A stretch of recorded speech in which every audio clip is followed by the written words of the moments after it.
अष्टावक्र ने कहा, तू सब का एक दृष्टा है और सदा सचमुच मुक्त है। तेरा बंधन तो यही है कि तू अपने को छोड़ दूसरे को दृष्टा देखता है। यह सूत्र अत्यंत बहुमूल्य है। एक एक शब्द इसका ठीक से समझें। तू सबका एक दृष्टा है। एको दृष्टासी सर्वस्य और सदा सचमुच मुक्त है। साधारणतः हमें अपने जीवन का बोध दूसरों की आंखों से मिलता है। हम दूसरों की आंखों का दर्पण की तरह उपयोग करते, इसलिए हम दृष्टा को भूल जाते और दृश्य बन जाते। स्वाभाविक भी है। छोटा बच्चा पैदा हुआ, उसे अभी अपना कोई पता नहीं। वो दूसरों की आंखों में झांक के ही देखेगा कि मैं कौन। अपना चेहरा तो दिखाई पड़ता नहीं, दर्पण खोजना होगा। जब तुम दर्पण में अपने को देखते हो तो तुम दृश्य हो गए, दृष्टा ना रहे। तुम्हारी अपने से पहचान ही कितनी है, उतनी जितना दर्पण ने कहा। मां कहती है बेटा सुंदर है, तो बेटा अपने को सुंदर मानता है। शिक्षक कहते हैं स्कूल में बुद्धिमान हो, तो व्यक्ति अपने को बुद्धिमान मानता है। कोई अपमान कर देता है, कोई निंदा कर देता है, तो निंदा का स्वर भीतर समा जाता है। इसलिए तो हमें अपना बोध बड़ा भ्रामक मालूम होता है, क्योंकि अनेक स्वर से मिलकर बना है, विरोधी स्वरों से मिलकर बना है। किसी ने कहा सुंदर हो और किसी ने कहा तुम और सुंदर। शकल तो देखो आईने में, दोनों स्वर भीतर चले गए, द्वंद्व पैदा हो गया। किसी ने कहा बड़े बुद्धिमान हो और किसी ने कहा तुम जैसा बुद्धू आदमी नहीं देखा। दोनों स्वर भीतर चले गए, दोनों भीतर जुड़ गए। बड़ी बेचैनी पैदा हो गई, बड़ा द्वंद्व पैदा हो गया। इसलिए तो तुम निश्चित नहीं हो कि तुम कौन हो। इतनी भीड़ तुमने इकट्ठी कर ली है मतों की, इतने दर्पणों में झांका है और सभी दर्पणों ने अलग अलग खबर दी। दर्पण तुम्हारे संबंध में थोड़ी खबर देते, दर्पण अपने संबंध में खबर देते। तुमने दर्पण देखे होंगे जिनमें तुम लंबे हो जाते, दर्पण देखे होंगे जिनमें तुम मोटे हो जाते, दर्पण देखे होंगे जिनमें तुम अति सुंदर दिखने लगते, दर्पण देखे होंगे जिनमें तुम अति कुरूप हो जाते, अष्टावक्र हो जाते। दर्पण में जो झलक मिलती है वो तुम्हारी नहीं है, दर्पण के अपने स्वभाव की। विरोधी बातें इकट्ठी होती चली जाती। इन्हीं विरोधी बातों के संग्रह का नाम तुम समझ लेते हो मैं हूं। इसलिए तुम सदा कपते रहते हो, डरते रहते हो। लोक मत का कितना भय होता है। कहीं लोग बुरा ना सोचें, कहीं लोग ऐसा ना समझ लें कि मैं मूढ़ हूं, कहीं ऐसा ना समझ लें कि मैं असाधु हूं।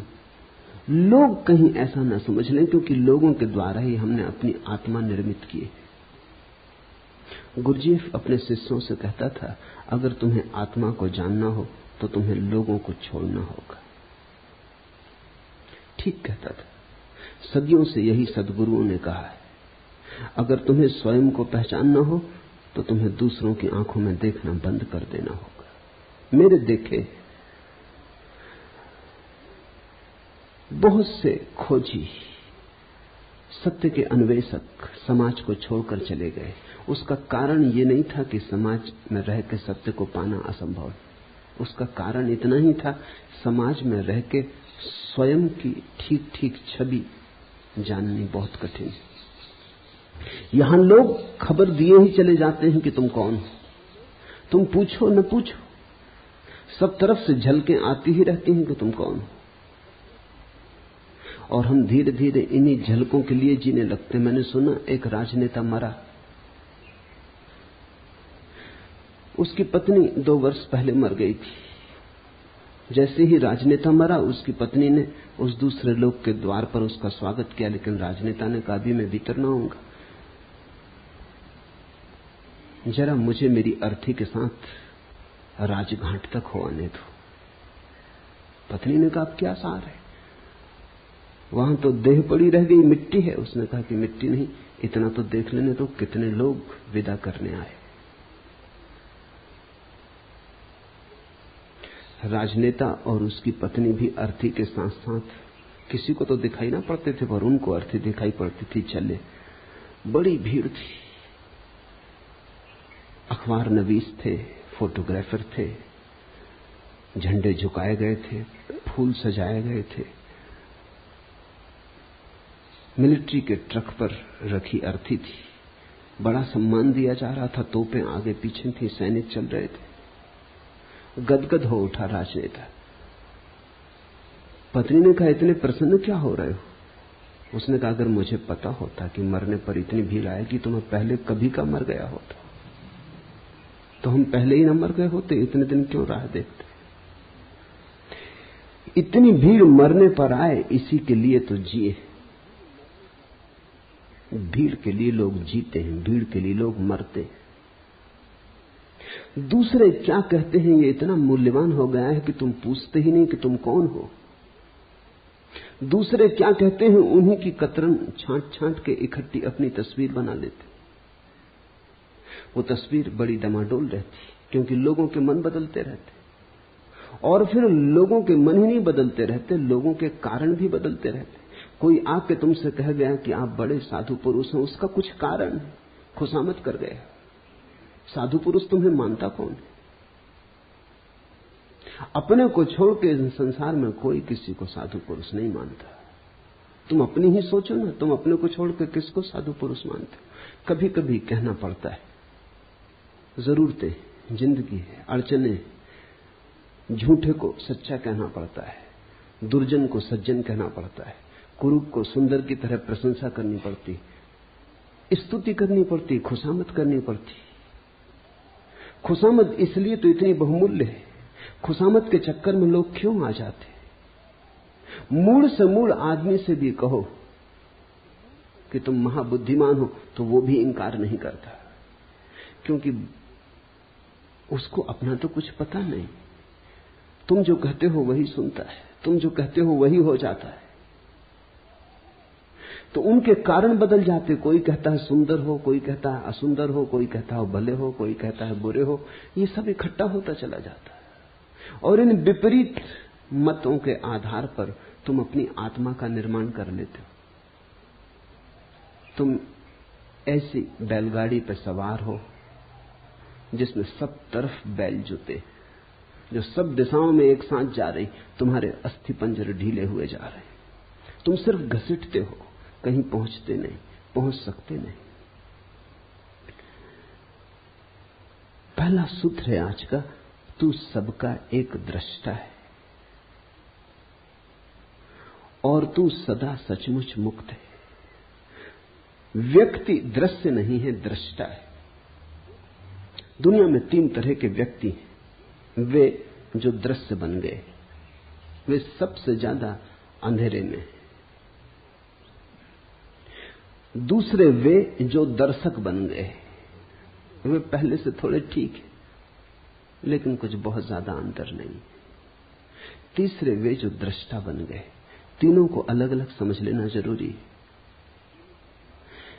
जब तुम दृश्य बन जाते हो तो तुम वस्तु हो गए, तुमने आत्मा खो दी। इसलिए राजनेता में आत्मा को पाना मुश्किल है, अभिनेता में आत्मा को पाना मुश्किल है। वो दृश्य बन गया है, वो दृश्य बनने के लिए ही जीता है। उसकी सारी कोशिश ये है कि मैं लोगों को भला कैसे लगूं, सुंदर कैसे लगूं, श्रेष्ठ कैसे लगूं। श्रेष्ठ होने की चेष्टा नहीं है, श्रेष्ठ लगने की चेष्टा है। कैसे श्रेष्ठ दिखाई पड़ूं। तो जो दृश्य बन रहा है वो पाखंडी हो जाता है। वो ऊपर से मुखौटे ओढ़ लेता है, ऊपर से सब आयोजन कर लेता है, भीतर सड़ता जाता है। फिर दूसरे वे लोग हैं जो दर्शक बन गए, उनकी बड़ी भीड़ है। स्वभावतः पहले तरह के लोगों के लिए दूसरे तरह के लोगों की जरूरत नहीं, तो दृश्य बनेंगे लोग कैसे? कोई राजनेता बन जाता है, फिर ताली बजाने वाली भीड़ मिल जाती, तो दोनों में बड़ा मेल बैठ जाता है। नेता हो तो अनुयायी भी चाहिए, कोई नाच रहा हो तो दर्शक भी चाहिए, कोई गीत गा रहा हो तो सुनने वाले भी चाहिए। तो कोई दृश्य बनने में लगा है, कुछ दर्शक बनकर रह गए। दर्शकों की बड़ी भीड़ है। पश्चिम के मनोवैज्ञानिक बड़े चिंतित हैं, क्योंकि लोग बिल्कुल ही दर्शक होकर रह गए हैं। फिल्म देखाते हैं, रेडियो खोल लेते हैं, टेलीविजन के सामने बैठ जाते हैं घंटों। अमेरिका में करीब करीब औसत आदमी 6 घंटे रोज टेलीविजन देख रहा है। फुटबॉल का मैच हो देखाते हैं, कुश्ती हो रही हो तो देखाते हैं, क्रिकेट हो तो देखाते हैं, ओलंपिक हो तो देखाते हैं। बस सिर्फ देखने वाले रह गए, खड़े हैं दर्शक की तरह राह के किनारे राहगीर।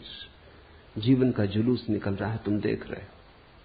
कुछ हैं जो जीवन के जुलूस में सम्मिलित हो गए, वो जरा कठिन धंधा है, वहां बड़ी प्रतियोगिता है। जुलूस में सम्मिलित होना जरा मुश्किल है, बड़े संघर्ष और बड़े आक्रमण की जरूरत है। लेकिन जुलूस को देखने वालों की भी जरूरत है, वो किनारे खड़े देख रहे हैं। अगर वो न हो तो जुलूस भी विदा हो जाए। तुम थोड़ा सोचो, अगर अनुयायी न चले पीछे तो नेताओं का क्या हो? अकेले झंडा ऊंचा रहे हमारा, बड़े बुद्धू मालूम पड़े, बड़े पागल मालूम पड़े। राह किनारे लोग चाहिए, भीड़ चाहिए, तो पागलपन भी ठीक मालूम पड़ता है। तुम थोड़ा सोचो, कोई देखने ना आए और क्रिकेट का मैच होता रहे, मैच के प्राण निकल गए। मैच के प्राण मैच में थोड़ी, वो देखने जो लाखों लोग इकट्ठे होते हैं उनमें। और आदमी अद्भुत है, आदमी तो घुड़दौड़ देखने भी जाते हैं। ये पूरा कोरेगांव पार्क घुड़दौड़ देखने वालों की बस्ती। ये बड़ी हैरानी की बात है, आदमी को दौड़ाओ, कोई घोड़ा देखने नहीं आता। घोड़े दौड़ते हैं, आदमी देखने जाते हैं। ये घोड़ों से भी गई बीती स्थिति हो गई। देखते ही देखते जिंदगी बीत जाती। दर्शक, प्रेम करते नहीं तुम, फिल्म में प्रेम चलता है वो देखते हो। नाचते नहीं तुम, कोई नाचता है तुम देखते हो। गीत तुम नहीं गुनगुनाते, कोई गुनगुनाता है तुम सुनते हो। तो तुम्हारा जीवन अगर नपुंसक हो जाए, अगर उसमें से सब जीवन ऊर्जा खो जाए, तो आश्चर्य क्या? तुम्हारे जीवन में कोई गति नहीं है, कोई ऊर्जा का प्रवाह नहीं है, तुम मुर्दे की भांति बैठे हो। बस तुम्हारा कुल काम इतना है कि देखते रहो, कोई दिखाता रहे, तुम देखते रहो। ये दो ही की बड़ी संख्या है दुनिया में, दोनों एक दूसरे से बंधे। मनोवैज्ञानिक कहते हैं दुनिया में हर बीमारी के दो पहलू होते। दुनिया में कुछ लोग हैं जिनको मनोवैज्ञानिक कहते हैं मैसोचिस्ट, पर स्वदुखवादी, वो अपने को सताते हैं।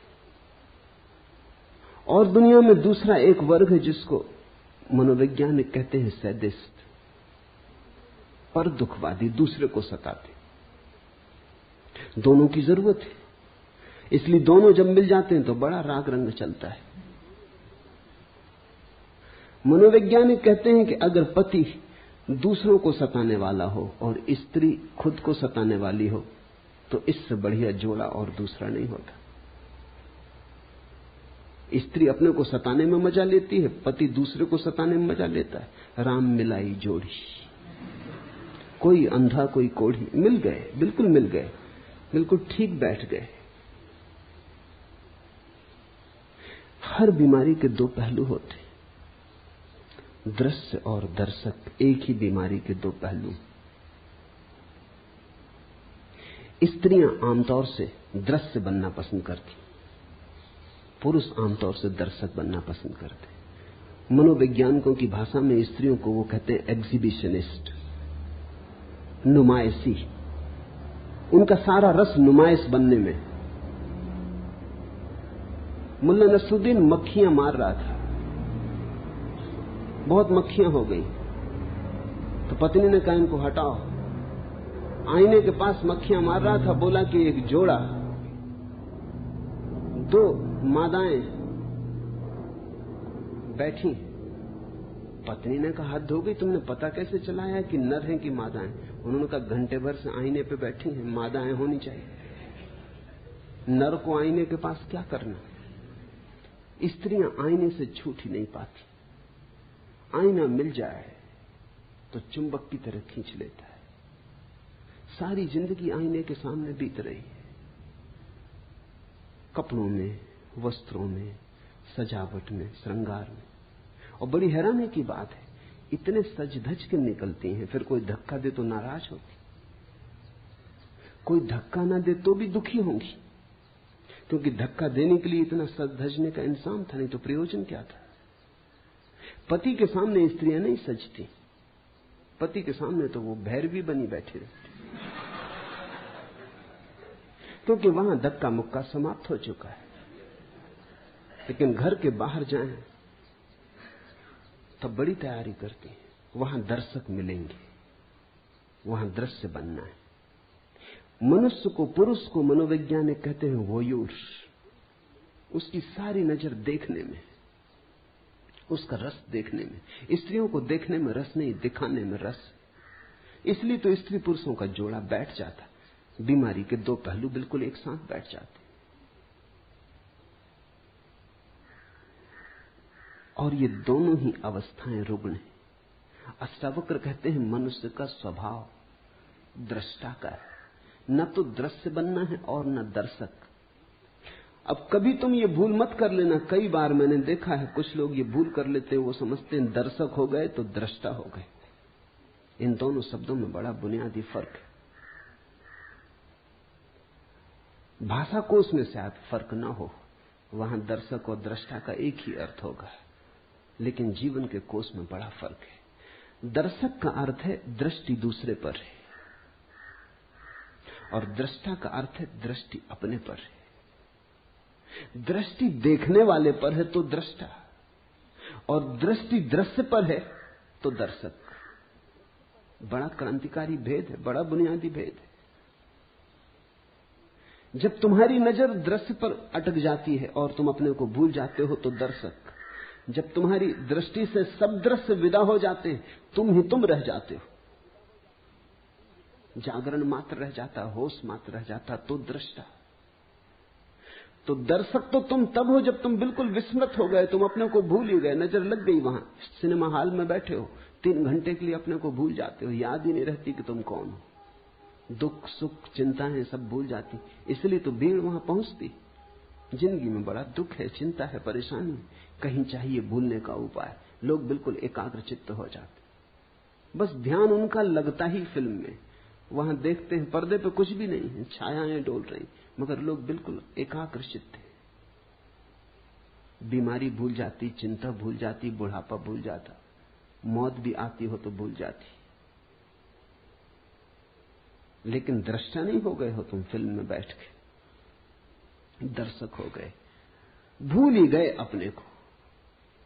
स्मरण ही ना रहा कि मैं कौन। ये जो देखने की ऊर्जा है भीतर, इसकी तो स्मृति ही खो गई। बस सामने दृश्य है, उसी पर अटक गए, उसी में सब भांति डूब गए। दर्शक होना एक तरह का आत्मविस्मरण, और दृष्टा होने का अर्थ है सब दृश्य विदा हो गए, पर्दा खाली हो गया, अब कोई फिल्म नहीं चलती वहां, न कोई विचार रहे, न कोई शब्द रहे, पर्दा बिल्कुल शून्य हो गया, कोरा और शुभ्र सफेद। देखने को कुछ भी न बचा, सिर्फ देखने वाला बचा। और अब देखने वाले में डुबकी लगी तो दृष्टा। दृश्य और दर्शक, मनुष्यता इनमें बटी। कभी कभी कोई दृष्टा होता है, कोई अष्टावक्र, कोई कृष्ण, कोई महावीर, कोई बुद्ध। कभी कभी कोई जागता और दृष्टा होता है। तू सबका एक दृष्टा है। और इस सूत्र की खूबियां ये हैं कि जैसे ही तुम दृष्टा हुए, तुम्हें पता चलता है दृष्टा तो एक ही है संसार में, बहुत नहीं। दृश्य बहुत है, दर्शक बहुत है। अनेकता का अस्तित्व ही दृश्य और दर्शक के बीच है। वो झूठ का जाल है, दृष्टा तो एक ही है। ऐसा समझो कि चांद निकला, पूर्णिमा का चांद निकला, नदी पोखर में, तालाब सरोवर में, सागर में, सरिताओं में, सब जगह प्रतिबिंब बने। अगर तुम पृथ्वी पर घूमो और सारे प्रतिबिंबों का अंकन करो तो करोड़ों अरबों खरबों प्रतिबिंब मिलेंगे, लेकिन चांद एक है, प्रतिबिंब अनेक है। दृष्टा एक है, दृश्य अनेक है, दर्शक अनेक है। वो सिर्फ प्रतिबिंब है, वो छायाएं। तो जैसे ही कोई व्यक्ति दृश्य और दर्शक से मुक्त होता है, न तो दिखाने की इच्छा रही कि कोई देखे, न देखने की इच्छा रही। देखने और दिखाने का जाल छूटा, वो रस न रहा, तो वैराग्य। अब कोई इच्छा नहीं होती कोई देखे और कहे कि सुंदर हो, सज्जन हो, संत हो, साधु हो। अगर इतनी भी इच्छा भीतर रह गई कि लोग तुम्हें साधु समझें, तो अभी तुम पुराने जाल में पड़े हो। अगर इतनी भी आकांक्षा रह गई मन में कि लोग तुम्हें संत पुरुष समझें, तो तुम अभी पुराने जाल में पड़े हो। अभी संसार नहीं छूटा, संसार ने नया रूप लिया, नया ढंग पकड़ा, लेकिन यात्रा पुरानी ही जारी है, सातत्य पुराना ही जारी। क्या करोगे देखकर? खूब देखा, क्या पाया? क्या करोगे दिखाकर? कौन है यहां जिसको दिखा के कुछ मिलेगा? इन दोनों से पार हटकर, द्वंद्व से हटकर जो दृष्टा में डूबता है, तो पाता है कि एक ही है। ये पूर्णिमा का चांद तो एक ही है। ये सरोवरों, पोखरों, तालाबों, सागरों में अलग अलग दिखाई पड़ता था, अलग अलग दर्पण थे इसलिए दिखाई पड़ता था। मैंने सुना है एक राजमहल था, सम्राट ने महल बनाया था सिर्फ दर्पणों से। दर्पण ही दर्पण थे अंदर, कांच महल था। एक कुत्ता, सम्राट का खुद का कुत्ता, रात बंद हो गया, भूल से अंदर रह गया। उस कुत्ते की अवस्था तुम समझ सकते हो क्या हुई होगी। वही आदमी की अवस्था है। उसने चारों तरफ देखा, कुत्ते ही कुत्ते थे, हर दर्पण में कुत्ता था। वो घबरा गया, वो भौंका। जब आदमी भयभीत होता है तो दूसरे को भयभीत करना चाहता है, शायद दूसरा भयभीत हो जाए तो अपना भय कम हो जाए। वो भौंका, लेकिन स्वभावतः वहां तो दर्पण ही थे। दर्पण दर्पण से कुत्ते भौंके, आवाज उसी पर लौट आई, अपनी ही प्रतिध्वनि थी। रात भर भौंकता रहा और बांकता और दर्पणों से जूझता, लहूलुहान हो गया। वहां कोई भी न था, अकेला था। सुबह मरा हुआ पाया गया, सारे भवन में खून के चिन्ह थे। उसकी कथा आदमी की कथा है। यहां दूसरा नहीं, यहां अन्य है ही नहीं। जो है अनन्य है, यहां एक है। लेकिन उस एक को जब तक तुम भीतर से न पकड़ लोगे, ख्याल में ना आएगा। तू सबका एक दृष्टा है और सदा सचमुच मुक्त है। अष्टावक्र कहते हैं सचमुच मुक्त है। इसे कल्पना मत समझना। आदमी बहुत अद्भुत है। आदमी सोचता है कि संसार तो सत्य है और ये सत्य की बातें सब कल्पना है। दुख तो सत्य मानता है, सुख की कोई किरण उतरे तो मानता है कोई सपना है, कोई धोखा है। मेरे पास लोग आते हैं, वो कहते हैं बड़ा आनंद मालूम हो रहा है।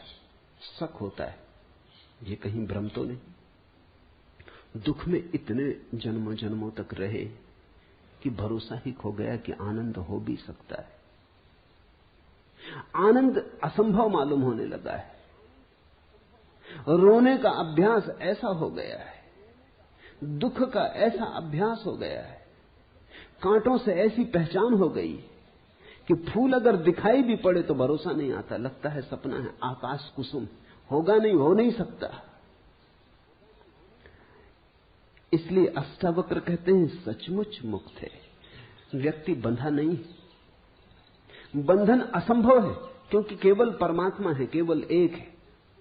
न तो बांधने को कुछ है, न बंधने को कुछ है। तू सदा सचमुच मुक्त है। इसलिए अष्टावक्र जैसे व्यक्ति कहते हैं कि इसी क्षण चाहे तो मुक्त हो सकता है, क्योंकि मुक्त है ही। मुक्ति में कोई बाधा नहीं, बंधन कभी पड़ा नहीं, बंधन केवल माना हुआ है। तेरा बंधन तो यही है कि तू अपने को छोड़ दूसरे को दृष्टा देखता है। एको दृष्टासी सर्वस्य मुक्त प्रायो असि सर्वदा, अयमेव ही ते बंधो दृष्टारम पश्य सीतरम। एक ही बंधन है कि तू अपने को छोड़ दूसरे को दृष्टा देखता है, और एक ही मुक्ति है कि तू अपने को दृष्टा जान ले। तो इस प्रयोग को थोड़ा करना शुरू करें। देखते हैं, वृक्ष के पास बैठे, वृक्ष दिखाई पड़ रहा है, तो धीरे धीरे वृक्ष को देखते देखते उसको देखना शुरू करें जो वृक्ष को देख रहा है। जरा से हेरफेर की बात है, साधारणता चेतना का तीर वृक्ष की तरफ जा रहा है। इस तीर को दोनों तरफ जाने दें, इसका फल दोनों तरफ कर लें। वृक्ष को भी देखें और साथ ही चेष्टा करें उसको भी देखने की जो देख रहा है। देखने वाले को न भूलें, देखने वाले को पकड़ पकड़ लें, बार बार भूलेगा, पुरानी आदत है, जन्मों की आदत है, भूलेगा, लेकिन बार बार देखने वाले को पकड़ लें। जैसे जैसे देखने वाला पकड़ में आने लगेगा, कभी कभी क्षण भर को ही आएगा, लेकिन क्षण भर को ही पाएंगे एक अपूर्व शांति का उदय हुआ, एक आशीष बरसा, एक सौभाग्य की किरण उतरी। एक क्षण को भी अगर ऐसा होगा तो एक क्षण को भी मुक्ति का आनंद मिलेगा, और वो आनंद तुम्हारे जीवन के स्वाद को और जीवन की धारा को बदल देगा। शब्द नहीं बदलेंगे तुम्हारे जीवन की धारा को, शास्त्र नहीं बदलेंगे, अनुभव बदलेगा, स्वाद बदलेगा। यहां मुझे सुन रहे हैं, दो तरह से सुना जा सकता है। सुनते वक्त मैं जो बोल रहा हूं अगर उस पर ही ध्यान रहे और तुम अपने को भूल जाओ तो फिर तुम दृष्टा न रहे, श्रोता न रहे, श्रावक न रहे। तुम्हारा ध्यान मुझ पे अटक गया तो तुम दर्शक हो गए। आंख से ही दर्शक नहीं हुआ जाता, कान से भी दर्शक हुआ जाता है। जब भी ध्यान ऑब्जेक्ट पर, विषय पर अटक जाए तो तुम दर्शक हो गए। सुनते वक्त सुनो मुझे, साथ में उसको भी देखते रहो, पकड़ते रहो, टटोलते रहो जो सुन रहा है। निश्चित ही तुम सुन रहे हो, मैं बोल रहा हूं। बोलने वाले पर ही नजर ना रहे, सुनने वाले को भी पकड़ते रहो, बीच बीच में उसको ख्याल लेते रहो। धीरे धीरे तुम पाओगे कि जिस घड़ी में तुमने सुनने वाले को पकड़ा, उसी घड़ी में तुमने मुझे सुना, से सब व्यर्थ गया।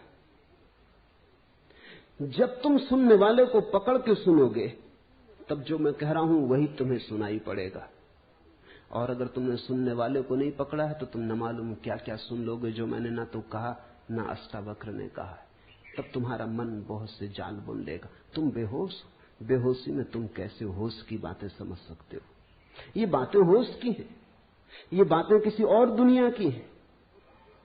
तुमने अगर नींद में सुना तो तुम इन बातों के आसपास अपने सपने गूंथ लोगे, तुम इन बातों का रंग खराब कर दोगे, तुम इनको पोत लोगे, तुम अपने ढंग से इनका अर्थ निकाल लोगे, तुम इनकी व्याख्या कर लोगे। तुम्हारी व्याख्या में ही ये अद्भुत वचन मुर्दा हो जाएंगे। तुम्हारे हाथ लाश लगेगी अष्टावक्र की, जीवित अष्टावक्र से तुम चूक जाओगे। क्योंकि जीवित अष्टावक्र को पकड़ने के लिए तो तुम्हें अपने दृष्टा को पकड़ना होगा। वहां है जीवित अष्टावक्र। इसे ख्याल में लो।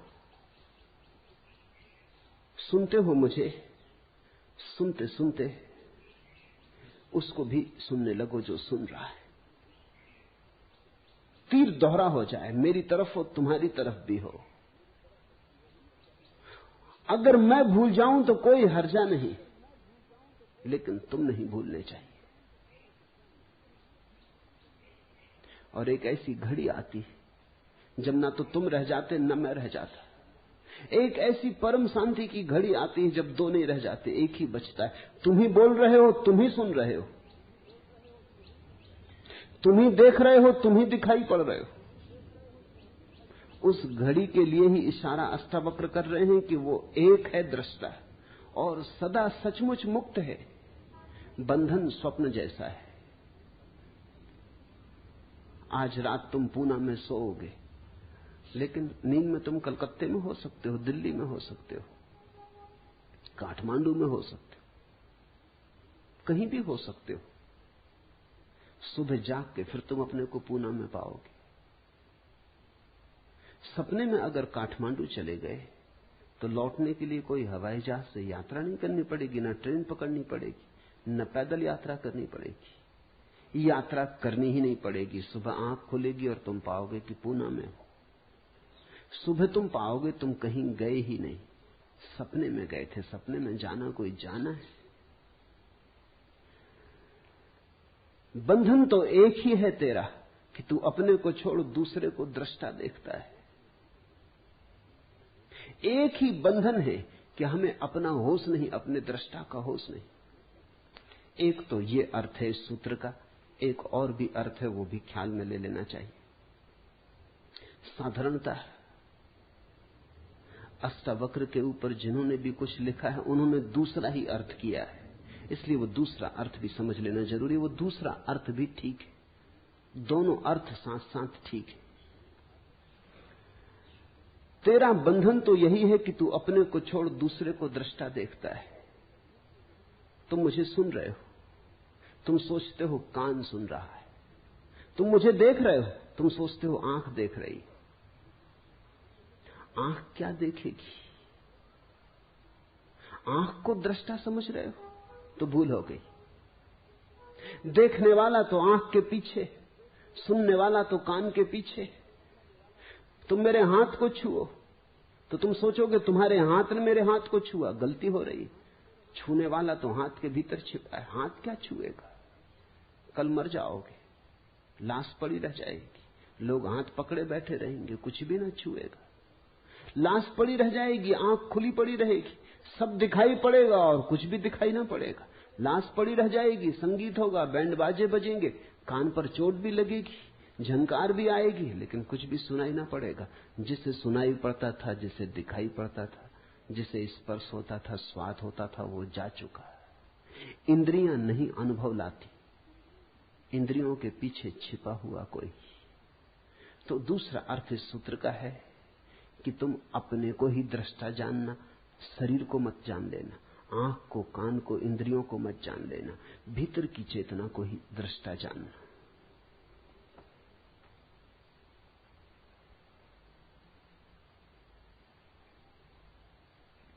मैं करता हूं ऐसे अहंकार रूपी अत्यंत काले सर्प से दंशित हुआ तू। मैं करता नहीं हूं ऐसे विश्वास रूपी अमृत को पीकर सुखी हो। अहम कर्ता इति, मैं करता हूं ऐसे अहंकार रूपी अत्यंत काले सर्प से दंशित हुआ तू।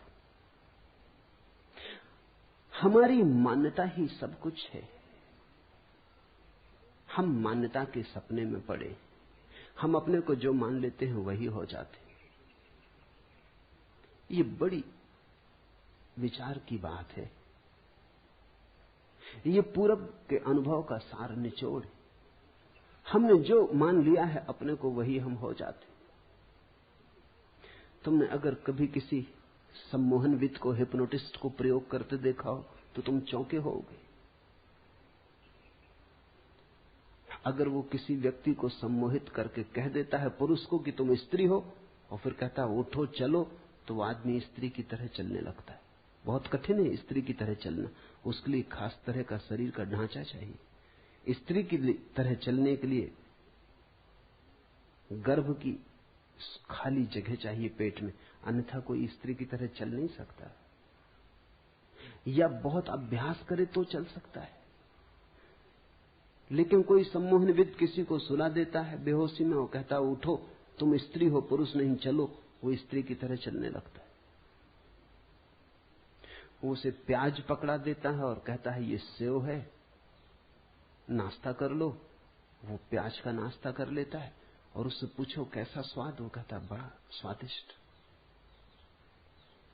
उसे पता भी नहीं चलता कि ये प्याज है, उसे बास भी नहीं आती।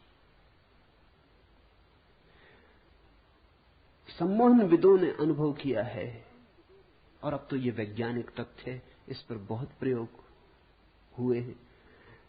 मूर्छित सम्मोहन में मूर्छित व्यक्ति के हाथ में उठा के एक साधारण कंकड़ रख दो और कह दो अंगारा रख दिया है, वो झटक के फेंक देता है, चीख मारता है कि जल गया। इतने तक भी बात होती तो ठीक था, लेकिन हाथ पे फफोला आ जाता।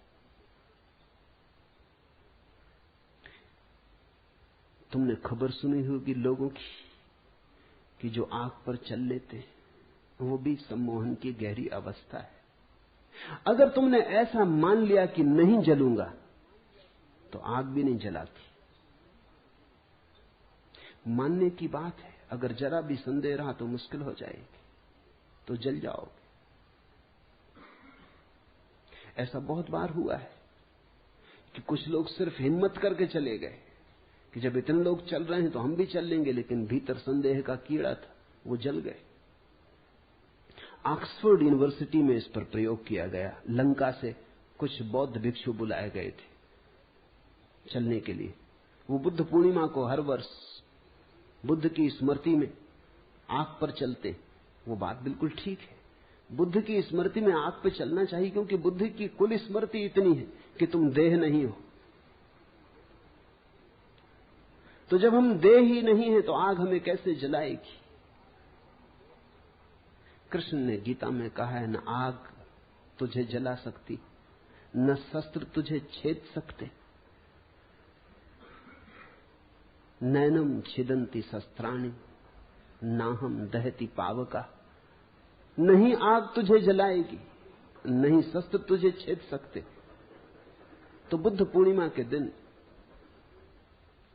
श्रीलंका में बौद्ध भिक्षु आग पर चलते। उन्हें निमंत्रित किया गया, वो ऑक्सफोर्ड में भी चले। जब वो ऑक्सफोर्ड में चल रहे थे तो एक भिक्षु जल गया। कोई 20 भिक्षु चले, एक भिक्षु जल गया। खोजबीन की गई कि बात क्या हुई। वो भिक्षु सिर्फ इंग्लैंड देखने आया था, उसे कोई भरोसा नहीं था कि वो चल पाएगा। उसकी मर्जी कुछ और थी, वो तो सिर्फ यात्रा करने आया था। उसकी तो आकांक्षा इतनी थी कि इंग्लैंड देख लेंगे, और उसने सोचा जब ये 19 लोग नहीं जलते तो मैं क्यों जलूंगा। मगर भीतर संदेह का कीड़ा था, वो जल गया। और वहीं उसी रात दूसरी घटना घटी कि एक प्रोफेसर, ऑक्सफोर्ड यूनिवर्सिटी का प्रोफेसर, जिसने कभी ये घटना न देखी थी न सुनी थी, वो सिर्फ बैठ के देख रहा था। उसे देख के इतना भरोसा आ गया कि वो उठा और चलने लगा और चल गया। न तो वो बौद्ध था, न धार्मिक था, उसे तो कुछ पता ही नहीं था। उसे तो सिर्फ इतने लोगों का चलना देख के ये लगा, ये भाव ऐसी गहनता से उठा, ये श्रद्धा इतनी सघन हो गई कि वो उठा एक गहन आनंद भाव में और नाचने लगा आग पर। भिक्षु भी चौंके, क्योंकि भिक्षुओं को तो ये ख्याल था कि बुद्ध भगवान उन्हें बचा रहे। ये आदमी तो कोई बौद्ध नहीं है, ये तो अंग्रेज था, और धार्मिक भी नहीं था, चर्च भी नहीं जाता था, तो क्राइस्ट भी इसकी फिक्र नहीं करेंगे। बुद्ध से तो कुछ लेना देना है नहीं, इसका तो कोई भी मालिक नहीं था, सिर्फ श्रद्धा। हम जो मानते हैं गहन श्रद्धा में, वही हो जाते हैं। मैं करता हूं, ऐसे अहंकार रूपी अत्यंत काले सर्प से दंशित हुआ तू। मैं करता नहीं हूं, ऐसे विश्वास रूपी अमृत को पीकर सुखी हो। ये वचन ख्याल रखना, बार बार अष्टावक्र कहते हैं सुखी हो। वो कहते हैं इसी क्षण घट सकती है बात। अहम कर्ता इति, मैं करता हूं ऐसी हमारी धारणा है। उस धारणा के अनुसार हमारा अहंकार निर्मित होता है। कर्ता यानी अस्मिता, मैं करता हूं, उसी से हमारा अहंकार निर्मित होता है। इसलिए जितना बड़ा करता हो उतना बड़ा अहंकार होता है। तुमने अगर कुछ खास नहीं किया तो तुम क्या अहंकार रखोगे? तुमने एक बड़ा मकान बनाया तो उतना ही बड़ा तुम्हारा अहंकार हो जाता। तुमने एक बड़ा साम्राज्य रचाया तो उतनी ही सीमा तुम्हारे अहंकार की हो जाती। इसलिए तो दुनिया को जीतने के लिए पागल लोग निकलते। दुनिया को जीतने थोड़ी निकलते। दुनिया किसने कब जीती? लोग आते हैं चले जाते हैं, दुनिया को कौन जीत पाता है? लेकिन दुनिया को जीतने निकलते हैं घोषणा करने कि मेरा अहंकार इतना विराट है कि सारी दुनिया को छोटा कर दूंगा, घेर लूंगा, सीमा बना दूंगा। मैं ही परिभाषा बनूंगा सारे जगत की। सिकंदर और नेपोलियन और तैमूर और नादिर और सारे पागल दुनिया को घेरने चलते। ये दुनिया को घेरने के लिए जो आकांक्षा है, ये अहंकार की आकांक्षा है।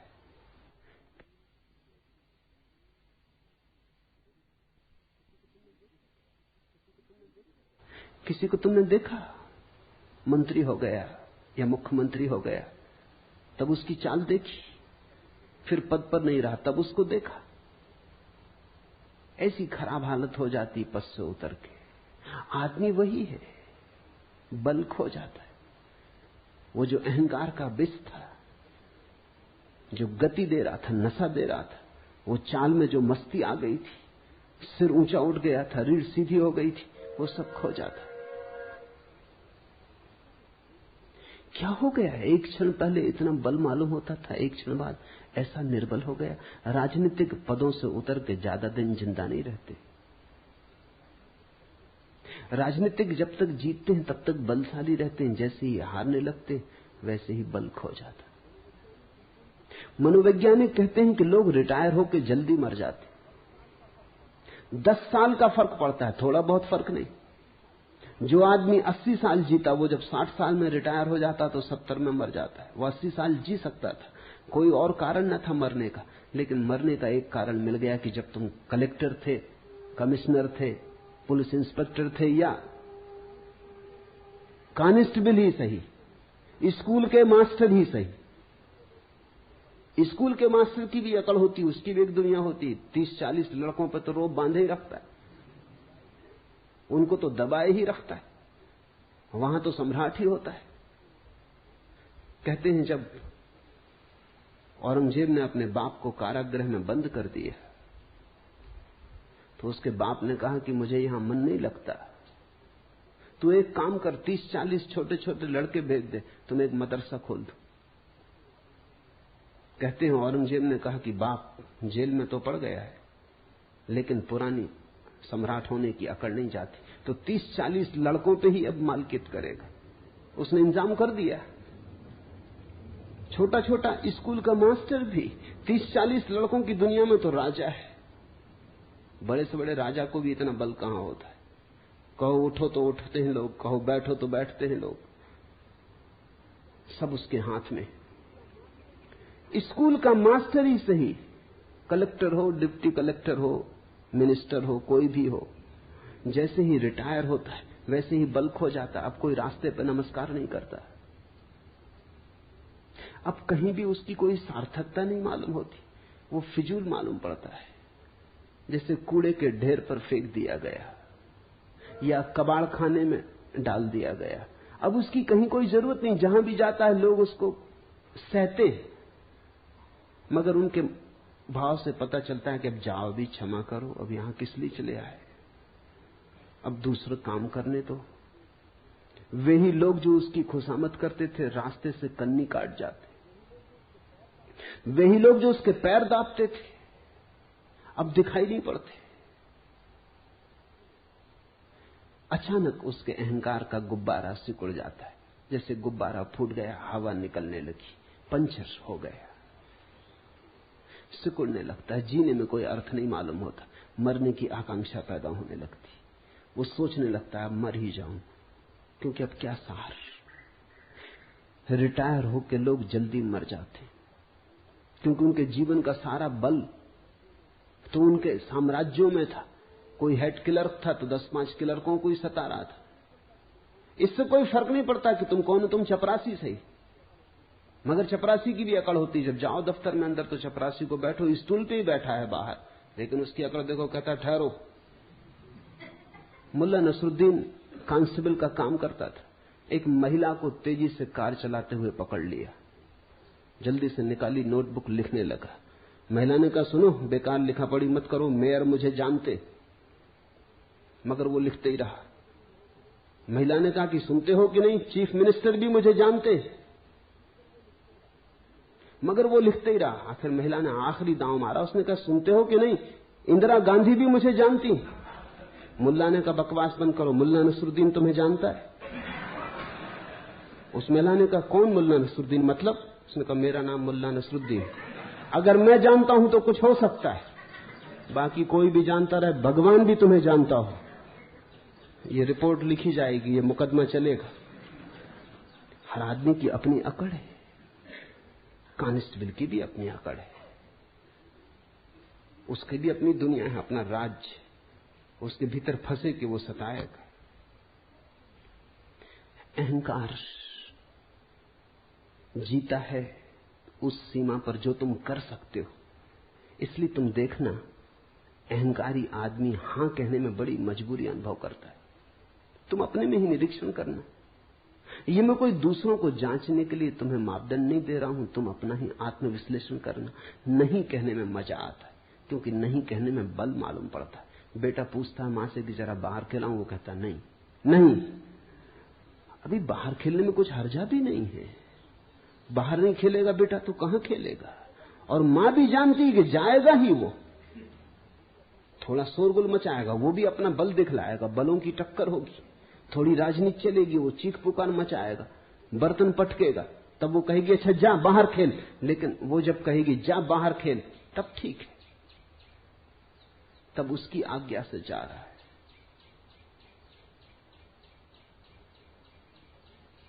मुल्ला नसरुद्दीन का बेटा बहुत ऊधम कर रहा था, उससे बार बार कह रहा था शांत होकर बैठ, देख मेरी आज्ञा मान, शांत होकर बैठ, मगर वो सुन नहीं रहा था। कौन बेटा सुनता है? आखिर भन्ना के मुल्ला नसरुद्दीन ने कहा, अच्छा अब कर जितना ऊधम करना, अब देख कैसे मेरी आज्ञा का उल्लंघन करता है। अब मेरी आज्ञा है, कर कितना ऊधम करना है, अब देखें कैसे मेरी आज्ञा का उल्लंघन करता है। नहीं जल्दी आती जवान पर रखिए। तुम जरा गौर करना, 100 में 90 मौकों पर जहां नहीं कहने की कोई भी जरूरत न थी, वहां भी तुम नहीं कहते हो। नहीं कहने का मौका तुम चूकते नहीं, नहीं कहने का मौका मिले तो झपट के लेते हो। हां कहने में बड़ी मजबूरी लगती, हां कहने में बड़ी दयनीयता मालूम होती। हां कहने का मतलब होता तुम्हारा कोई बल नहीं। इसलिए जो बहुत अहंकारी हैं वो नास्तिक हो जाते। नास्तिक का मतलब उन्होंने आखिरी नहीं कह दी, उन्होंने कह दिया ईश्वर भी नहीं, और की तो बात छोड़ो। नास्तिक का अर्थ है कि उसने आखिरी अल्टीमेट परम इनकार कर दिया। आस्तिक का अर्थ है उसने परम स्वीकार कर लिया, उसने हां कह दिया ईश्वर है। ईश्वर को हां कहने का मतलब है मैं ना रहा, ईश्वर को न कहने का मतलब बस मैं ही रहा। अब मेरे ऊपर कोई भी नहीं, मेरे पार कोई भी नहीं, मेरी सीमा बांधने वाला कोई भी नहीं। हमारा कर्तृत्व हमारे अहंकार को भरता है। इसलिए अष्टावक्र के सूत्र को ख्याल करना, मैं करता हूं, अहम कर्ता इति। ऐसे अहंकार रूपी अत्यंत काले सर्प से दंशित हुआ तो व्यर्थ ही पीड़ित और परेशान हो रहा है। ये पीड़ा कोई बाहर से नहीं आती, ये दुख हम जो झेलते हैं अपना निर्मित किया हुआ है। जितना बड़ा अहंकार उतनी पीड़ा होगी। अहंकार घाव है, जरा सी हवा का झोंका भी दर्द दे जाता है। निरअहंकारी व्यक्ति को दुखी करना असंभव है, अहंकारी व्यक्ति को सुखी करना असंभव है। अहंकारी व्यक्ति ने तय ही कर लिया कि अब सुखी नहीं होना है, क्योंकि सुख आता है हां भाव से, स्वीकार भाव से। सुख आता है ये बात जानने से कि मैं क्या हूं, एक बूंद हूं सागर में, सागर की एक बूंद हूं। सागर ही है, मेरा होना क्या है। जिस व्यक्ति को अपने न होने की प्रतीति सघन होने लगती है, उतने ही सुख के अंबार उस पर बरसने लगते। जो मिटा वो भर दिया जाता है, जिसने अकड़ दिखाई वो मिट जाता है। मैं करता नहीं हूं ऐसे विश्वास रूपी अमृत को पीकर तू सुखी हो। मैं करता नहीं हूं ऐसे भाव को अष्टावक्र अमृत कहते। अहम न करता इति, यही अमृत है। इसका एक अर्थ और भी समझ लेना चाहिए। सिर्फ अहंकार मरता है, तुम कभी नहीं मरते, इसलिए अहंकार मृत्यु है, विष है। जिस दिन तुमने जान लिया कि अहंकार है ही नहीं, बस मेरे भीतर परमात्मा ही है, उसकी ही एक फैलाव, उसकी ही एक किरण, उसकी ही एक बूंद, फिर तुम्हारी कोई मृत्यु नहीं, फिर तुम अमृत हो। परमात्मा के साथ तुम अमृत हो, अपने साथ तुम मरण धर्मा हो। अपने साथ तुम अकेले हो, संसार के विपरीत हो, अस्तित्व के विपरीत हो, तुम असंभव युद्ध में लगे हो जिसमें हार सुनिश्चित है। परमात्मा के साथ सब तुम्हारे साथ है, जिसमें हार असंभव है, जीत सुनिश्चित है। सबको साथ लेके चल पड़ो। जहां सहयोग से घट सकता हो वहां संघर्ष क्यों करते हो? जहां झुक के मिल सकता हो वहां लड़के लेने की चेष्टा क्यों करते हो? जहां सरलता से, विनम्रता से मिल जाता हो वहां तुम व्यर्थ ही ऊधम क्यों मचाते हो? व्यर्थ का उत्पात क्यों करते हो? मैं करता नहीं हूं ऐसे विश्वास रूपी अमृत को पीकर सुखी हो। जनक ने पूछा है कैसे हम सुखी हो, कैसे सुख हो, कैसे मुक्ति मिले। कोई विधि नहीं बता रहे हैं अष्टावक्र, वो नहीं कह रहे हैं कि साधो इस तरह, वो कहते हैं देखो इस तरह, दृष्टि ऐसी हो। बस ये सारा दृष्टि का ही उपद्रव है। दुखी हो तो गलत दृष्टि आधार है, सुखी होना है तो ठीक दृष्टि। विश्वास रूपी अमृत को पीकर सुखी हो, इसमें विश्वास की भी परिभाषा समझने जैसी है। अविश्वास का अर्थ होता है तुम अपने को समग्र के साथ एक नहीं मानते, उसी से संदेह उठता है। अगर तुम समग्र के साथ अपने को एक मानते हो तो कैसा अविश्वास? जहां ले जाएगा अस्तित्व वही शुभ है। न हम अपनी मर्जी आए न अपनी मर्जी जाते, न तो हमें जन्म का कोई पता है क्यों जन्मे, न हमें मृत्यु का कोई पता है क्यों मरेंगे। न हमसे किसी ने पूछा जन्म के पहले कि जन्मना चाहते हो, न हमसे कोई मरने के पहले पूछेगा कि मरोगे, मरने की इच्छा है। सब यहां हो रहा है, हमसे कौन पूछता है? हम व्यर्थ ही बीच में क्यों अपने को लाएं? जिससे जीवन निकला है उसी में हम विसर्जित होंगे, और जिसने जीवन दिया है उस पर अविश्वास कैसा? जहां से इस सुंदर जीवन का आविर्भाव हुआ है उस स्रोत पर अविश्वास कैसा? जहां से ये फूल खिले, जहां ये कमल खिले, जहां ये चांद तारे, जहां ये मनुष्य पशु पक्षी हैं, जहां इतना गीत है, जहां इतना संगीत है, जहां इतना प्रेम है, उस पर अविश्वास क्यों? विश्वास का अर्थ है हम अपने को विजाती नहीं मानते, परदेसी नहीं मानते। हम अपने को इस अस्तित्व के साथ एक मानते। इस एक की उद्घोषणा के होते ही जीवन में सुख की वर्षा हो जाती। ऐसे विश्वास रूपी अमृत को पीकर सुखी हो। विश्वास अमृतम पीत्वा सुखी भव। अभी हो जा सुखी, पीत्वा सुखी भव, इसी क्षण हो जा सुखी। मैं एक विशुद्ध बोध हूं, ऐसी निश्चय रूपी अग्नि से अज्ञान रूपी वन को जलाकर तू वीत शोक हुआ, सुखी हो। अभी हो जा दुख के पार। एक छोटी सी बात को जान लेने से दुख विसर्जित हो जाता है कि मैं विशुद्ध बोध हूं, कि मैं मात्र साक्षी भाव हूं, कि मैं केवल दृष्टा हूं। अहंकार का रोग एकमात्र रोग है। मैंने सुना है दिल्ली के एक कवि सम्मेलन में मुल्ला नसरुद्दीन भी सम्मिलित हुआ। जब कवि सम्मेलन समाप्त हुआ और संयोजक पारिश्रमिक बांटने लगे तो वो तृप्त न हुआ। पारिश्रमिक जितना वो सोचता था उतना उसे मिला नहीं। वो बड़ा नाराज हुआ। उसने कहा, जानते हो मैं कौन हूं? मैं पूना का कालिदास। संयोजक भी छठे लोग रहे होंगे। उन्होंने कहा, ठीक, लेकिन ये तो बताइए कि पूना के किस मोहल्ले के कालिदास? मोहल्ले मोहल्ले में कालिदास है, मोहल्ले मोहल्ले में टैगोर है। हर आदमी यही सोचता है कि अनूठी अद्वितीय प्रतिभा है उसकी। अरब में कहावत है कि परमात्मा जब किसी आदमी को बनाता तो उसके कान में कह देता, तुमसे बेहतर आदमी कभी बनाया ही नहीं, और ये सभी से कहता है। ये मजाक बड़ी गहरी है, और हर आदमी मन में यही ख्याल लिए जीता है कि मुझसे बेहतर आदमी कोई बनाया नहीं, मैं सर्वोत्कृष्ट कृति हूं। कोई माने न माने तो उनकी नासमझी, ऐसे मैं सर्वोत्कृष्ट कृति हूं।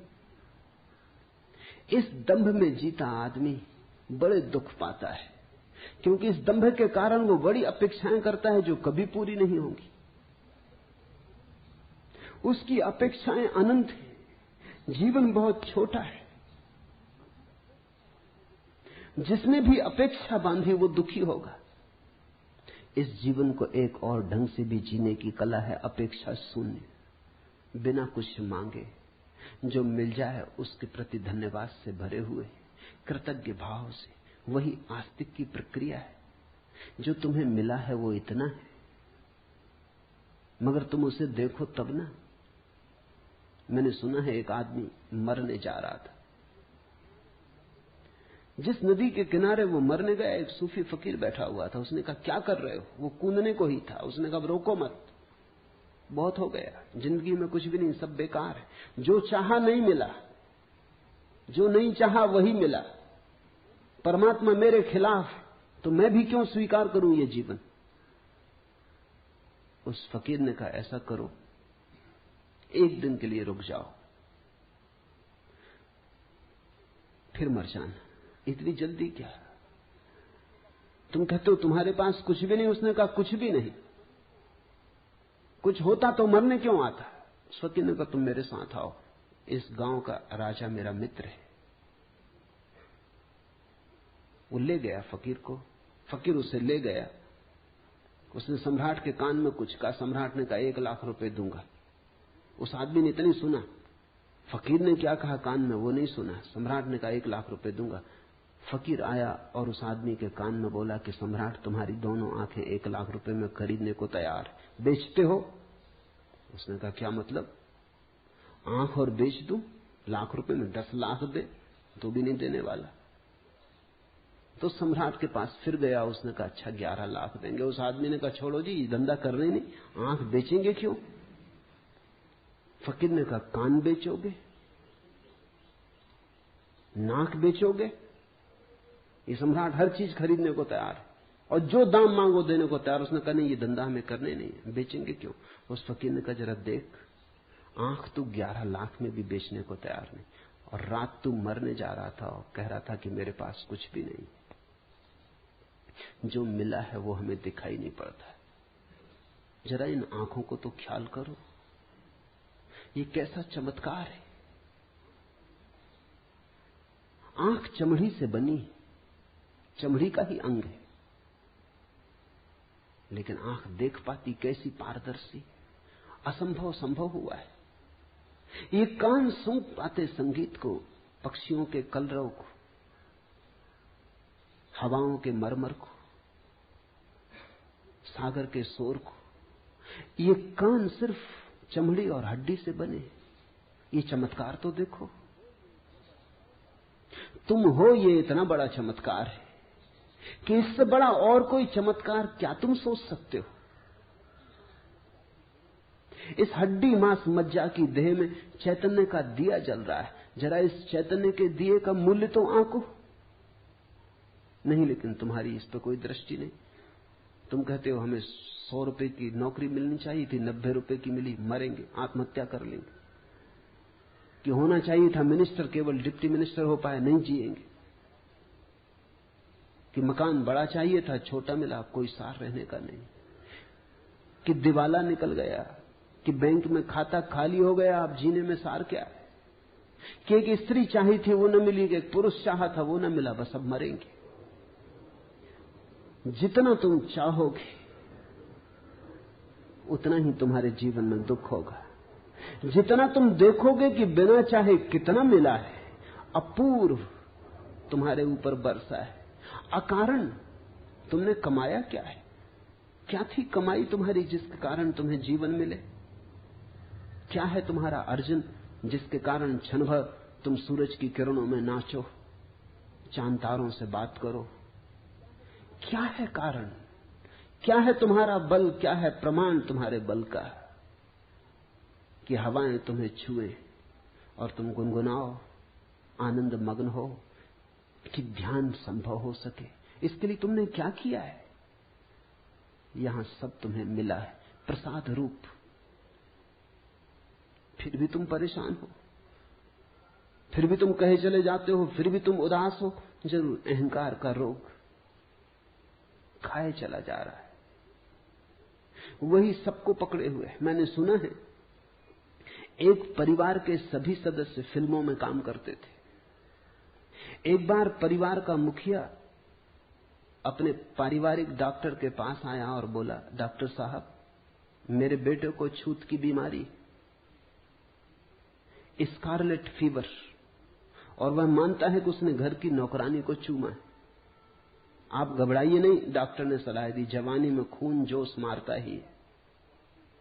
आप समझे नहीं डॉक्टर, वो आदमी बोला और थोड़ा बेचैन होकर, सच बात यह है कि उसके बाद मैं भी उस लड़की को चूम चुका हूं। तब तो मामला कुछ गड़बड़ नजर आता है। डॉक्टर ने स्वीकार किया। अभी क्या गड़बड़ है डॉक्टर साहब? उसके बाद मैं अपनी पत्नी को भी 2 बार चूम चुका हूं। इतना सुनते ही डॉक्टर अपनी कुर्सी से उछल के चिल्लाया, तब तो मारे गए, तब तो ये वाहियात बीमारी मुझे भी लग चुकी होगी। वो उनकी पत्नी को चूम चुके। ऐसी बीमारी फैलती चली जाती। अहंकार छूत की बीमारी है। जब बच्चा पैदा होता है तो कोई अहंकार नहीं होता, बिल्कुल निरअहंकार, निर्दोष होता है। खुली किताब होता है, कुछ भी लिखावट नहीं होती, खाली किताब होता है। फिर धीरे धीरे अक्षर लिखे जाते, फिर धीरे धीरे अहंकार निर्मित किया जाता है। माँ बाप, परिवार, समाज, स्कूल, विश्वविद्यालय फिर उसके अहंकार को मजबूत करते चले जाते। ये सारी प्रक्रिया हमारे शिक्षण की और संस्कार की, सभ्यता और संस्कृति की बस एक बीमारी को पैदा करती, अहंकार को जन्माती। ये अहंकार फिर जीवन भर हमारे पीछे प्रेत की तरह लगा रहता है। अगर तुम धर्म का ठीक अर्थ समझना चाहो तो इतना ही है। समाज, संस्कृति, सभ्यता तुम्हें जो बीमारी दे देते हैं, धर्म उस बीमारी की औषधि है और कुछ भी नहीं। धर्म समाज विरोधी है, सभ्यता विरोधी है, संस्कृति विरोधी है। धर्म बगावत है, धर्म क्रांति है। धर्म की क्रांति का कुल अर्थ इतना ही है कि तुम्हें जो दे दिया है दूसरों ने, उसे किस भांति तुम्हें सिखाया जाए कि तुम उसे छोड़ दो, उसे पकड़ के मत चलो। वही तुम्हारी पीड़ा है, वही तुम्हारा नरक है। अहंकार के अतिरिक्त जीवन में और कोई बोझ नहीं है। अहंकार के अतिरिक्त जीवन में और कोई बंधन, जंजीर नहीं है। मैं एक विशुद्ध बोध हूं। ऐसी निश्चय रूपी अग्नि से अज्ञान रूपी वन को जलाकर तू वीत शोक हो, सुखी हो। अहंकार का अर्थ है अपने चैतन्य को किसी और चीज से जोड़ लेना। एक आदमी कहता है कि मैं बुद्धिमान हूं, तो उसने बुद्धिमानी से अपने अहंकार को जोड़ लिया। तो उसकी चेतना अशुद्ध हो गई। तुमने देखा, दूध में कोई पानी मिला देता है तो हम कहते हैं दूध अशुद्ध हो गया। लेकिन अगर पानी मिलाने वाला कहे कि हमने बिल्कुल शुद्ध पानी मिलाया है, फिर तब भी तुम कहोगे अशुद्ध हो गया। शुद्ध पानी मिलाओ या अशुद्ध, ये थोड़ी सवाल है। पानी मिलाया, इससे कोई फर्क नहीं पड़ता कि तुमने शुद्ध पानी मिलाया, तो भी दूध तो अशुद्ध हो गया। और अगर गौर करो तो दूध ही अशुद्ध नहीं हुआ, पानी भी अशुद्ध हो गया। पानी और दूध दोनों शुद्ध थे, अलग अलग मिलके अशुद्ध हो गए। विपरीत और विजातीय और अन्य से मिलके उपद्रव होता है। चैतन्य जैसे ही अपने से भिन्न से मिल जाता है। तुमने कहा मैं बुद्धिमान, बुद्धि यंत्र है, उसका उपयोग करो, बुद्धिमान मत बनो। यही बुद्धिमानी है, बुद्धिमान मत बनो। तुमने कहा मैं बुद्धिमान, उपद्रव शुरू हुआ, दूध पानी से मिल गया। फिर तुम्हारी बुद्धि कितनी ही शुद्ध हो, इससे कोई फर्क नहीं पड़ता। तुमने कहा मैं चरित्रवान, दूध पानी से मिल गया। अब तुम्हारा चरित्र कितना ही शुद्ध हो, इससे कुछ फर्क नहीं पड़ता। दुष्चरित्र और सच्चरित्र दोनों के अहंकार होते।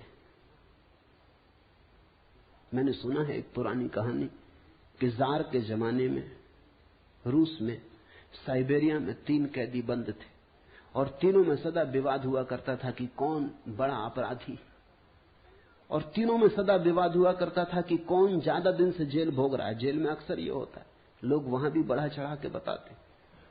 ऐसे नहीं कि तुम अपना बैंक बैलेंस बढ़ा चढ़ा के बताते हो, और मेहमान आ जाते तो घर में पड़ोस से फर्नीचर मांग के वो गलीचे बिछा देते, तुम ही धोखा देते हो। ऐसा नहीं, ऐसा नहीं है कि तुम ही दूसरों को देख के खूब जोर जोर से हरे राम करने लगते हो, कि कोई आ जाए तो प्रार्थना लंबी हो जाती है, पूजा की घंटियां जोर से बजने लगती हैं, कोई ना आए जल्दी निपटा लेते हो। ऐसा तुम ही करते हो, ऐसा नहीं है। मेहमान घर में हो तो तुम मंदिर चले जाते हो, क्योंकि मेहमानों पर धार्मिक होने का प्रभाव डालना है। कैदी भी कारागृह में इसी तरह करते। उन 3 कैदियों में विवाद होता था। एक दिन पहले कैदी ने कहा कि मैं जब जेल में आया था, जब मुझे साइबेरिया के जेल में डाला गया, तब मोटर गाड़ी नहीं चलती थी। दूसरे ने कहा इसमें क्या रखा है, मैं जब डाला गया तब बैलगाड़ी तक नहीं चलती थी। तीसरे ने कहा बैलगाड़ी क्या होती। वो ये सिद्ध करने की कोशिश कर रहे हैं कि कौन कितने प्राचीन समय से उस जेल में पड़ा हुआ। इसमें भी अहंकार है। मैंने सुना है एक जेल में एक नया अपराधी आया, जिस कोठरी में उसे भेजा गया था उस कोठरी में एक दादा पहले से ही जमे थे। उन दादा ने पूछा कि कितने दिन रहेगा, कि ये कोई 20 साल की सजा हुई। तो उसने कहा तू दरवाजे पे रह, तुझे जल्दी निकलना पड़ेगा, तू दरवाजे के पास ही अपना बिस्तरा लगा ले। अपराधी का भी अहंकार है, बुरे के साथ भी आदमी अपने अहंकार को भरता है, भले के साथ भी भरता है। लेकिन दोनों स्थितियों में चैतन्य अशुद्ध हो जाता है। अष्टावक्र कहते हैं मैं एक विशुद्ध बोध हूं, न तो मैं बुद्धिमान हूं, न मैं चरित्रवान हूं, न मैं चरित्रहीन हूं, न मैं सुंदर हूं, न मैं असुंदर हूं, न मैं जवान हूं, न मैं बूढ़ा हूं, न गोरा न काला, न हिंदू न मुसलमान, न ब्राह्मण न शूद्र। मेरा कोई तादात्म्य नहीं है, मैं इन सबको देखने वाला हूं। जैसे तुमने दिया जलाया अपने घर में, तो दिए की रोशनी टेबल पे भी पड़ती, कुर्सी पे भी पड़ती, दीवार पे भी पड़ती, दीवार घड़ी पे भी पड़ती, फर्नीचर पे, अलमारी पर, कालीन पर, फर्श पर, छप्पर पर, सब पे पड़ती। तुम बैठे तुम पे भी पड़ती। लेकिन ज्योति न तो दीवार है, न छप्पर है, न फर्श है, न टेबल है, न कुर्सी है। सब रोशन है उस रोशनी में, लेकिन रोशनी अलग है। शुद्ध चैतन्य तुम्हारी रोशनी है, तुम्हारा बोध है। वो बोध तुम्हारी बुद्धि पर भी पड़ता, तुम्हारी देह पर भी पड़ता, तुम्हारे कृत्य पर भी पड़ता, लेकिन तुम उनमें से कोई भी नहीं हो। जब तक तुम अपने को किसी से जोड़ के जानोगे तब तक अहंकार पैदा होगा। अहंकार है चेतना का किसी अन्य वस्तु से तादात्म्य। जैसे ही तुमने सारे तादात्म्य छोड़ दिए, तुमने कहा मैं तो बस शुद्ध बोध, मैं तो शुद्ध बोध हूं, शुद्ध बुद्ध हूं, वैसे ही तुम घर लौटने लगे, मुक्ति का क्षण करीब आने लगा। अष्टावक्र कहते हैं विशुद्ध बोध हूं ऐसी धारणा, अहम एका विशुद्ध बोधा इति। ऐसे निश्चय रूपी अग्नि से। ये क्या है निश्चय रूपी बात? सुन के ये निश्चय न होगा, केवल बुद्धि से समझ के ये निश्चय न होगा। ऐसा तो बहुत बार तुमने समझ लिया, फिर भूल जाते हो। अनुभव से ये निश्चय होगा, थोड़े प्रयोग करोगे तो निश्चय होगा, प्रतीति होगी तो निश्चय होगा, और निश्चय होगा तो क्रांति घटित होगी। अज्ञान रूपी वन को जलाकर तू वीत शोक हुआ, सुख को प्राप्त हो, सुखी हो। जिसमें यह कल्पित संसार रस्सी में सांप जैसा भासता है, तू वही आनंद परमानंद बोध है। अतएव तू सुखपूर्वक विचर। यहां दुख का कोई कारण ही नहीं। तुम नाहक एक दुख स्वप्न में दबे और परेशान हुए जा रहे हो। दुख स्वप्न तुमने देखा, अपने ही हाथ छाती पर रख के आदमी सो जाता है, हाथ के वजन से रात नींद में लगता है कि छाती पे कोई भूत प्रेत चढ़ा। अपने ही हाथ रखे हैं छाती पर, उनका ही वजन पड़ रहा है, लेकिन निद्रा में वही वजन भ्रांति बन जाता। या अपना ही तकिया रख लिया अपनी छाती पर, लगता पहाड़ गिर गया। चीखता चिल्लाता, चीख भी नहीं निकलती, हाथ पैर हिलाना चाहता, हाथ पैर भी नहीं हिलते, ऐसी घबराहट बैठ जाती। फिर जब नींद भी टूट जाती तो भी पाता पसीना पसीना है। नींद भी टूट जाती है, जाग भी जाता है, समझ भी लेता है कोई दुश्मन नहीं, कोई पहाड़ नहीं गिरा, अपना ही तकिया अपनी छाती पर रख लिया कि अपने ही हाथ अपनी छाती पर रख लिए थे। तो भी सांस धक धक चल रही, जैसे मीलों दौड़ के आया हो। सपना टूट गया, फिर भी अभी तक परिणाम जारी। जिसको हम ये संसार के दुख कह रहे हैं, वो हमारी ही बोध की भ्रांतियां हैं, जिसमें यह कल्पित संसार रस्सी में सांप जैसा भासता है। तुमने देखा कभी रस्सी पड़ी हो रास्ते पर अंधेरे में, बस सांप का ख्याल आ जाता, ख्याल आ गया तो रस्सी पर सांप आरोपित हो गया, भागे, चीख पुकार मचा दी। हो सकता दौड़ने में गिर पड़ो, हाथ पैर तोड़ लो, तो बाद में पता चले कि सिर्फ रस्सी थी, नाहक दौड़े। लेकिन फिर क्या होता, हाथ पैर तोड़ चुके। लेकिन अगर तुम्हारे पास थोड़ा सा भी बोध का दिया हो, प्रकाश हो थोड़ा, तो अंधेरे से अंधेरी रात में भी तुम बोध के दिए से देख पाओगे कि रस्सी रस्सी है, सर्प नहीं। इस बोध में ही आनंद और परमानंद का जन्म होता है। अतएव तू सुखपूर्वक विचर। तेरे पास सूत्र है, तेरे पास ज्योति है, ज्योति को तूने नाहक के पर्दों में ढांका। पर्दे हटा, घूंघट के पट खोल। विचार के, वासना के, अपेक्षा के, कल्पनाओं के, सपनों के पर्दे हटाओ। वही हैं घूंघट। घूंघट को हटाओ, खुली आंख से देखो। लोग बुर्के ओढ़े बैठे, उन बुर्कों के कारण कुछ दिखाई नहीं पड़ता, धक्के खा रहे हैं, गड्ढों में गिर रहे हैं। वही आनंद परमानंद बोध है। अतएव तू सुखपूर्वक विचर। यत्र विश्वमिदं भाति कल्पितम रज्जु सर्पवत आनंद परमानंदा सा बोधस्त्वम सुखम चर। आनंद परमानंद बोधा त्वम सुखम चर। इस थोड़े से बोध को समझ लो, पकड़ लो, पहचान लो, फिर विचरण करो सुख में। ये अस्तित्व परम आनंद है। इस अस्तित्व ने दुख जाना नहीं, दुख तुम्हारा निर्मित किया हुआ है। कठिन है समझना ये बात, क्योंकि हम इतने दुख में जी रहे हैं, हम कैसे माने कि दुख नहीं। वो जो रस्सी को देख के भाग गया है, वो भी नहीं मानता कि सर्प नहीं है। वो जो हाथ रख के छाती पे पड़ा है और सोचता है पहाड़ गिर गया, वो भी उस क्षण में तो नहीं मान सकता कि पहाड़ नहीं गिर गया। वैसी ही हमारी दशा है। क्या करें? थोड़े दृश्य से दृष्टा की तरफ चलें।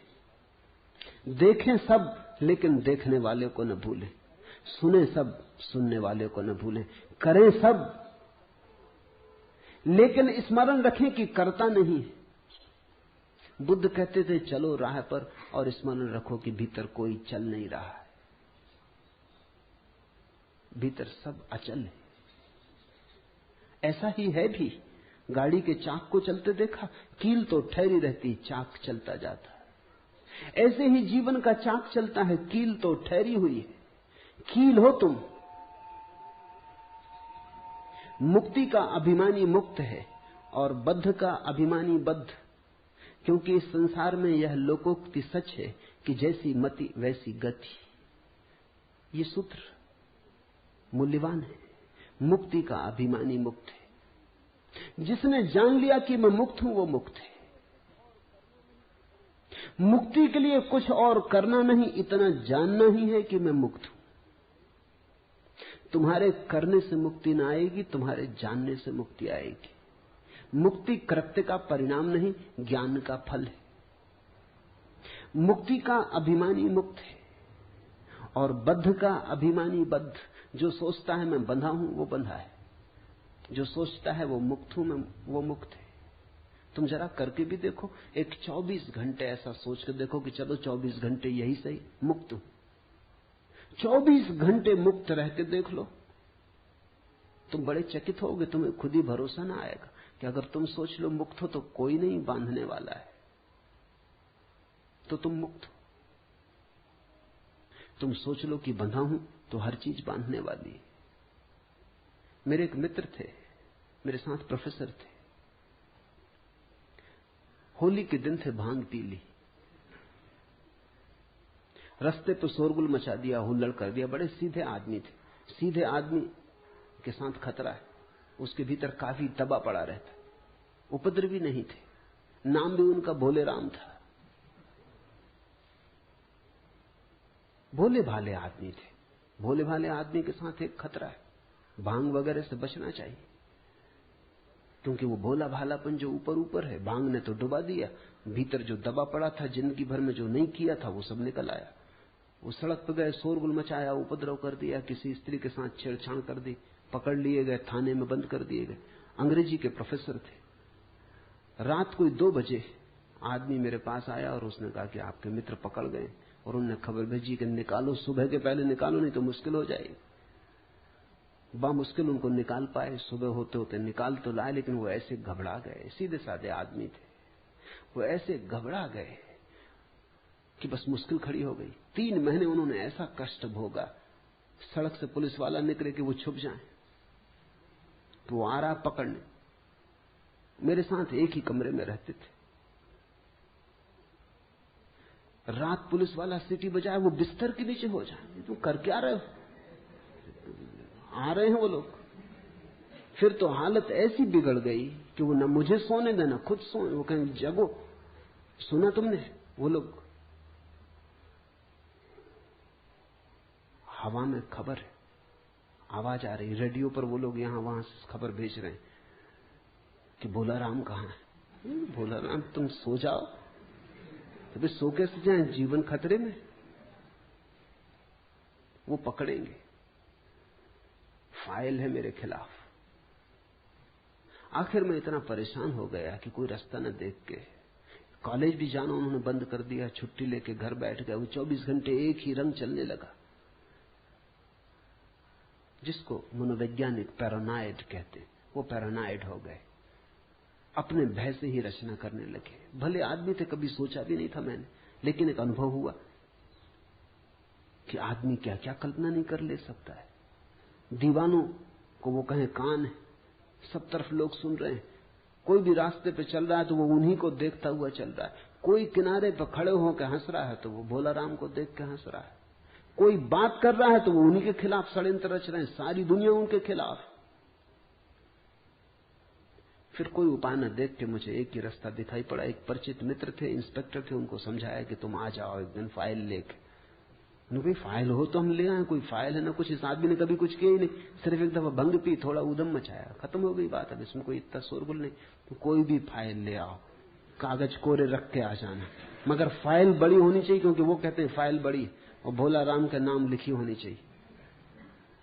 और तुम चिंता मत करना, 2-4 हाथ इनको रसीद कर देना और बांध भी देना हथकड़ी इनके हाथ में।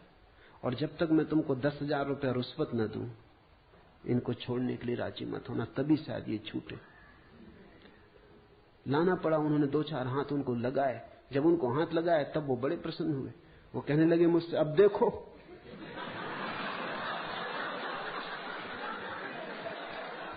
जो मैं कहता था हुआ कि नहीं, ये रही फाइल, बड़े बड़े अक्षरों में भोला राम लिखा है। अब बोलो, वो सब समझदारी की बातें कहां गई? अब ये हो रहा है, चले भोला राम, हथकड़ी भी डाल दी। मगर एक तरह से वो प्रसन्न थे, एक तरह से दुखी थे, रो रहे थे, मगर एक तरह से प्रसन्न थे कि उनकी धारणा सही सिद्ध हुई। आदमी ऐसा पागल है, तुम्हारे दुख की धारणा भी सही सिद्ध हो तो तुम्हारे अहंकार को तृप्ति मिलती कि देखो मैं सही सिद्ध हुआ। उनका पूरा भाव ये था कि सबको गलत सिद्ध कर दिया, सब समझाने वाले, कोई सही सिद्ध नहीं हुआ, आखिर में ही सही सिद्ध हुआ। बड़ा मुश्किल समझाया और बुझाया। इंस्पेक्टर को सो कह रखा था जल्दी मत मान जाना, नहीं तो वो सोचेंगे कि कोई जालसाजी। वो कहा कि ये हो ही नहीं सकता, ये तो इनको आजन्म सजा होगी। बस वो जब ये इस तरह की बातें कहें वो मेरी तरफ देखेंगे, कहो। बहुत मुश्किल से समझा बुझा के हाथ पैर जोड़ के नोट की गड्डियां उनको दी, फाइल जलाई सामने। उस दिन से भोला राम मुक्त हो गए, ठीक हो, सब खत्म हो गया मामला। करीब करीब ऐसी अवस्था है।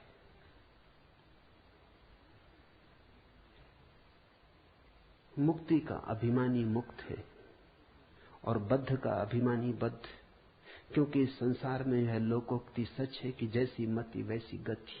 तुम जैसा सोचते हो वैसा ही हो गया है। तुम्हारे सोचने ने तुम्हारा संसार निर्मित कर दिया है। सोच को बदलो, जागो और ढंग से देखो।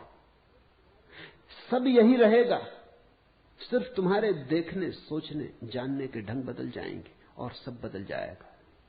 मुक्ताभिमानी मुक्तो ही बद्धो बद्धाभिमान्यपि किम वदन्ति है सत्ययम या मतिसा गति भवेत, या मतिसा गति भवेत। तो जैसा सोचो, जैसी मति वैसी गति हो जाती। आत्मा साक्षी है, व्यापक है, पूर्ण है, एक है, मुक्त है, चेतन है, क्रिया रहित है, असंग है, निष्प्रह है, शांत है। वह भ्रम के कारण संसार जैसा भासता है। साक्षी, व्यापक, पूर्ण। सुनो इस शब्द को, अष्टावक्र कहते तुम पूर्ण हो। पूर्ण होना नहीं है, तुम में कुछ भी जोड़ा नहीं जा सकता। तुम जैसे हो परिपूर्ण हो। तुम में कुछ विकास नहीं करना है, तुम्हें कुछ सोपान नहीं चढ़ने, तुम्हारे आगे कुछ भी नहीं है। तुम पूर्ण हो, तुम परमात्मा हो, व्यापक हो, साक्षी हो, एक हो, मुक्त हो, चेतन हो, क्रिया रहित हो, असंग हो। किसी ने तुम्हें बांधा नहीं, कोई संग साथी नहीं, अकेले हो, परम एकांत में हो, निष्प्रह हो। ऐसा होना नहीं है, यही फर्क है अष्टावक्र के संदेश का। अगर तुम महावीर को सुनो तो महावीर कहते ऐसा होना है।